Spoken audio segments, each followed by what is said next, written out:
যায়। অবশ্য ভালোবাসা থাকলে কিন্তু ঘুরে ঘুরেই শান্তি। পদ্মজবা ফুল দিয়ে বিয়ের গ্রান পাচ্ছি আমি। এইখানে ঘুরতে এসে বিয়ের মিষ্টি খাবো কখনো ভাবিনি। সো আসসালামু আলাইকুম এভরিওয়ান, সবাই কেমন আছেন? আলহামদুলিল্লাহ আমি অনেক বেশি ভালো আছি। আর আজকে কিন্তু ঘুরতে ঘুরতে চলে আসলাম কেরানীগঞ্জের খুব কাছেই গোয়ালখালী সানরাইজ ক্যাফে।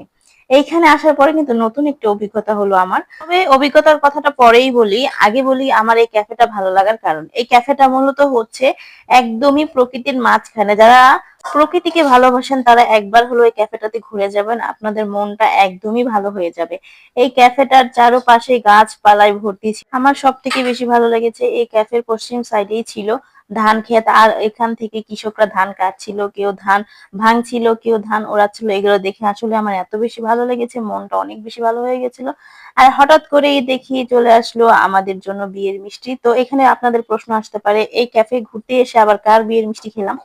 আসলে মূলত এখানে একটা কাপড় আসছিল, তাদের বিয়ে হয়ে গেছে আজকেই, তো যার কারণে তারা আমাদের সবাইকে মিষ্টি খাওয়াচ্ছিল। তো আমি তাদের সাথেই আপনাদের একটু পরিচয় করিয়ে দিই। তো এরা হচ্ছে বর কনে, আমি কিন্তু এদেরকে উপদেশ দিচ্ছিলাম যাতে কখনো কেউ কাউকে ছেড়ে না যায়।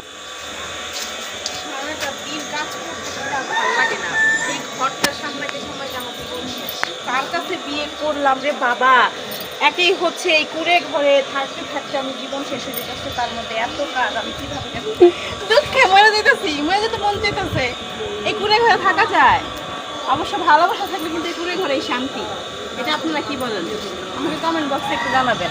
ভালোবাসা থাকলে কিন্তু এই কুড়ে ঘরেই শান্তি। তো যাই হোক, আমার মনে সুখ থাক আর না থাক, ঢং তো আমার ভেতরে সবসময় থাকে।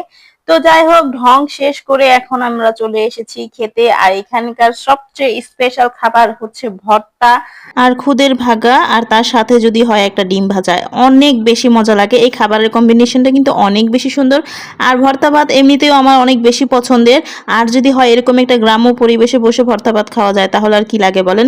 আমরা দুই বোন তো সেই জমিয়ে খাওয়াটা খেয়েছি। সব থেকে মজার বিষয় হচ্ছে আমরা যেখানে বসে খাচ্ছি তার সামনেই কিন্তু ধান ক্ষেত, আর এখান থেকে কিন্তু অনেক বেশি বাতাস আসছিল, ধানের গ্রান আসছিল। এত বেশি মজা নিয়ে খেয়েছি যা বলার মতন। আর আমার বোন তো আমার সাথে অলওয়েজই মজা করে। আমার মতো এরকম একটা ফিল নিয়ে যদি খেতে চান তাহলে অবশ্যই চলে আসবেন সানরাইজ ক্যাফে। আর আমরা কিন্তু খাওয়া দাওয়া দিয়েই শেষ করলাম আজকের মতো এখানে। তো সবাই ভালো থাকবেন, সুস্থ থাকবেন, আর আমাদেরকে অনেক অনেক ভালোবাসা দিবেন। তো সবাইকে আল্লাহ হাফেজ।